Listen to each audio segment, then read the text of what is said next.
everyone, welcome to Rayat Online School Education. Today we are going to study subject geography standard 9th lesson number 11 transportation and communication. See, first we are going to study about transport, then we will study about communication. See, first in the beginning of the lesson one table is given, you have to complete, means transport route, means of transport, and for what purpose that use. For example, roadways, rickshaw is given, and this is useful for passengers. Yeah, waterways, that is the ships are there, yeah, boats are there, and it is also useful for passengers as well as goods. So if you complete that activity, you must have realized that while traveling or transporting goods, we have to consider many things. If there are many ways and means of transport available, then we can think about those alternatives. And there are roadways, railways, waterways, airways, and pipelines by which transportation can be done. Means these are the means of transportation: roadways, railways, waterways, airways, and pipelines. These are the means of transportation. See, next is the given. Following factors should be kept in the mind while selecting the routes and the transport and means of the transport. See, which are the factors are given here. Distance. While traveling, we have to see the what is the distance of that your destination. If it is very long, you can select the railways. If the emergency is there, you can select the airways. So physiography is also play the important role in the transportation. Like if there is the mountainous region is there, yeah, plain region, yeah, desert is there, means you have to see the physiography of that region, routes and the means, what are the means of transportations are available. Market, climate is hot, yeah, cold, products, time, cost, duration, these are the factors to be considered for transportation. Means if we consider the above all these mentioned factors, then our time and money is saved during the journey or transport. Traveling becomes comfortable and transport is done without any damage to the goods.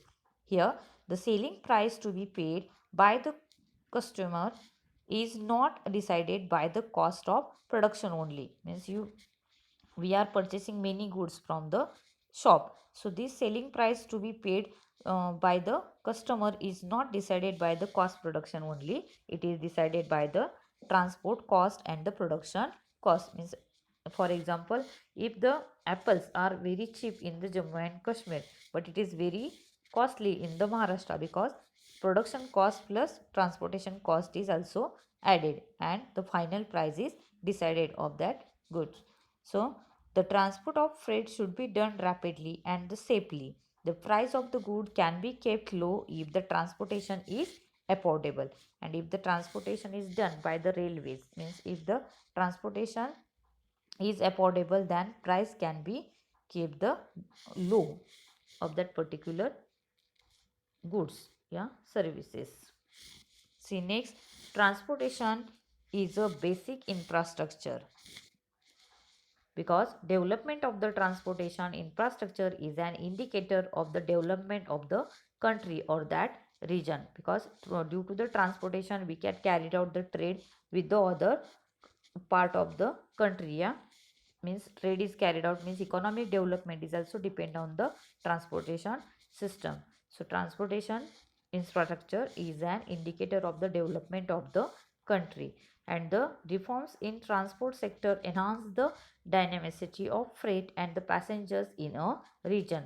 Also industries and markets develop due to the transportation.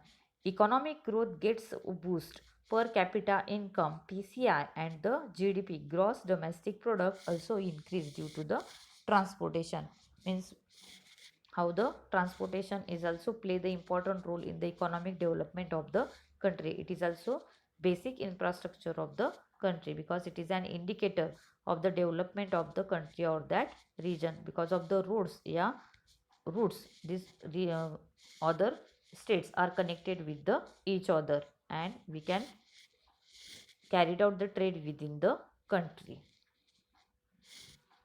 Next we can see that here the map is given of the Satara district, means While reading the map, we can easily see the patterns of the transport routes, and we can see the distribution of the transport routes. You can see the two maps are given here.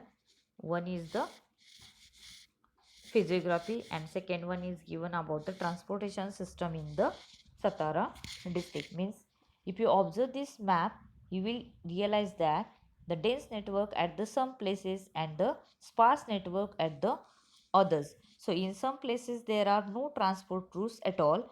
For what reason does a region become devoid of any transport routes? Means if you observe this map, you will see that in which region do you find a dense network of the transport route in the map. This is the central part of the Satara district. You can see railway line is also passes through this, and National Highway number 4 Pune Bengaluru highway is also passes through the center of the Satara district.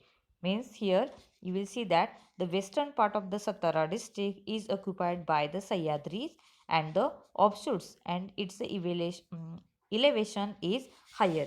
Means Sahyadri ranges are located in the western part of the Satara district. You can see that Sahyadri mountains is there. If the mountainous region is there, it is not possible to develop the roads, and because topography is undulating, and in this region is lies extensive Shiv Sagar reservoir of the Koyna Dam is there. You can see Koyna Dam is also located in the western part of the Satara district. And considering the physiography of the Satara district, the transport network is sparse in the west, whereas its density on the eastern side is medium, and comparatively the central part of the district has a dense transport network. You can see in the map here, the eastern part there is a sparse network is there, and in the central district has a dense transport network. You may have noticed that national highway and the railway route pass through the center of the Satara district, and there are many road networks connecting the highway.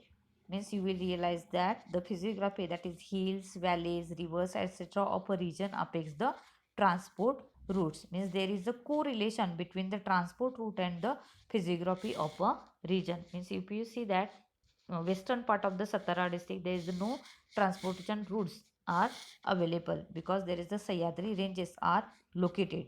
Means we understand its accessibility and the remoteness. Transport facilities can develop well in plains, while areas with a higher relief have limits on the development of the transport routes. See, the last point is given in the transportation is importance of transportation. See, what are the importance of transportation? First, extending trade and network. Means we, if the roads are well developed, we can extend trade within the country. Means domestic trade is carried out easily, and railways, by railways, roadways, yeah, airways. Next is given rapid industrialization. Due to transportation, we can provide the raw material, yeah, finished product we can supply to the other part of the region. So rapid industrialization is seen due to the transportation. Next, availability of employment opportunities. Due to the transportation facilities, many people can get the employment opportunities. Regional connectivity means how the regions are connected with the each other. Rajasthan is connected with the Gujarat, Maharashtra, Telangana. Means see how the regional connectivity can be, we can see due to the transportation. Next, utility of site. You can remote areas also we can use. That is the means some sites are not used, but because of the, if the transportation facilities are available, we can use that sites for the industrialization, yeah, any other activity. Next, overcoming scarcity means deficit. If there is the scarcity of the grains or any other product, we can provide to that region by the transportation routes. Decreasing regional imbalance means economic difference between the regions we can also reduce due to the transportation. And tourism development. Last is the tourism is also play the important role in the economic development of the country, and tourism also develop due to the transportation facilities. Means people can visit to the different places if the transportation facilities are available. So in the next video we will learn about the communication. Thank you.